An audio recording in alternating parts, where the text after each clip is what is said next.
लहरेसरा थाना पर जमीनी विवाद के निपटारे के लिए थानाध्यक्ष और अंचलाधिकारी की अध्यक्षता में जनता दरबार का आयोजन किया गया।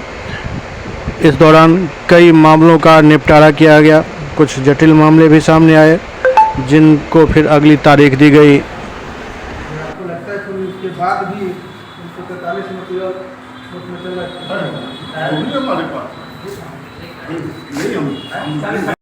चलिए आप जाके कोर्ट में वेरीफाई करवा लीजिए और हो सके तो वहाँ से अगर है तो आप भी सत्यापित करके निकाल लीजिए उसमें क्या लिखा हुआ, कौन सा डेट लिखा हुआ है, कोई ओवर राइटिंग तो नहीं किया है।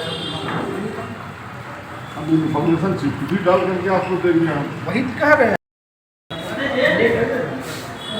हार्ट सब जगह का एक हमको मालूम है जो मुसाफिर जैसे खाना खोलता है तो जो काम करके लगता है मुसाफिर के खाने पर नहीं खाता। तो यहाँ के अलावा कोर्ट है ना, साबित नहीं करेंगे तो थाना पर और सदर अंचलाधिकारी ने आपकी जांच कार्रवाई सुनी है, क्या कहेंगे? वो हमसे मांग किए थे अगले शनिचर को 24 तारीख को हमसे मांग किए थे नीलामी वाले कागज़ कोर्ट से सर्टिफाई। वो हमने आज प्रस्तुत कर दिया है उनके सामने और उन्होंने इनको एक्सेप्ट भी किया। और अगले पक्ष के लोग जो हैं उनको एक्सेप्ट नहीं कर रहे हैं, मतलब उनसे इनकार कर रहे हैं कि भाई ये फिर भी सीओ साहब ने उन्हें निर्देश दिया है कि आप कोर्ट से केवाला से आपसे कोर्ट से सर्टिफाइड हो जाए और सर्टिफाइड बस उन्होंने यही कहा है। और आगे की प्रक्रिया एक ही ज़मीन का वो बता रहे हैं कि वो मेरा कवाला है, फिर आप बता रहे हैं कि वो भी है। आखिर उसका उनके पास ना केवाला है, नीलामी वाले का जिससे नीलामी था जो डिफॉल्टर थे उनसे केवाला फर्जी तरीके से करवा लिए गए थे। 1990 में उन्होंने जिसने हमसे खरीदारी है उनसे किरायानामा बना लिया था।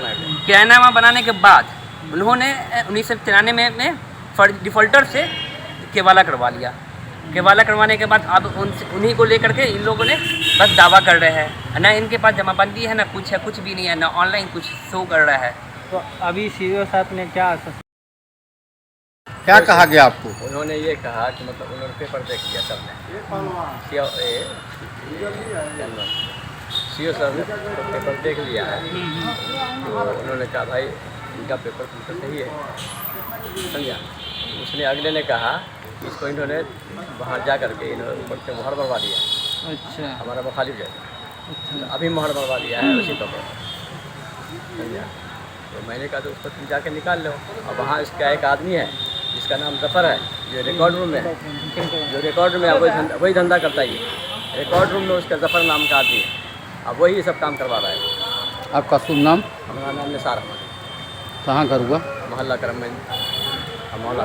क्या क्या मामला आया? एक्चुअली ये अधिकांश मामले रेती भूमि विवाद से संबंधित रहते हैं। इसमें दोनों पक्ष को दस्तावेज का अवलोकन किया जाता है। उसके उपरांत उन लोग को सलाह, जैसा दस्तावेज देखने के उपरांत उन लोग को सलाह दी जाती है कि यहाँ से आप लोग आपसी समझौता हुआ तो ठीक है, नहीं तो माननीय न्यायालय। आज कितने मामलों को सुनवाई की गई?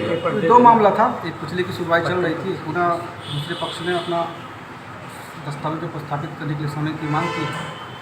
उसके बाद जो दस्तावेजों को स्थापित किया जाए उसके अकॉर्डिंग फिर होता है।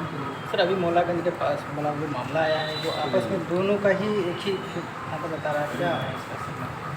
मेनली दोनों का टाइटल संबंधित विषय है। प्रयास किया जा रहा है कि दोनों को दस्तावेजों को रोकने के लिए यहीं से निपटारा हो जाए। कब तक ला के देंगे? निपटारा नहीं होगा तो फिर उसको देखा जाएगा। जी, शुभ नाम सर का? मेरा नाम रणजीत कुमार है। विवादित भूमि पर सीओ साहब ने कहा कि ठीक है, इनका जो कागज जाली है उस पर आप सत्यापित कर लें। इसके लिए 1 सप्ताह का समय दिया गया है और मैं अगले सप्ताह फर्जरी कागज को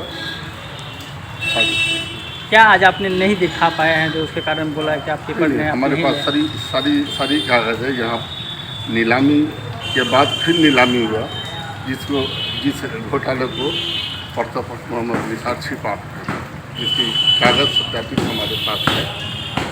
बताया जा रहा है कोर्ट में आप जाइए, क्या बताएं? सब न्याय यहाँ से विश्वास है। यदि यहाँ से न्याय नहीं मिलेगा तो आगे हम सिविल कोर्ट में जाएंगे। आपका परिचय? क्या नाम है? शकील। कहाँ घर हुआ? सिनेमा चौक पर। कहाँ का मामला था ये मौलागंज के पास विवादित जमीन का मामला है।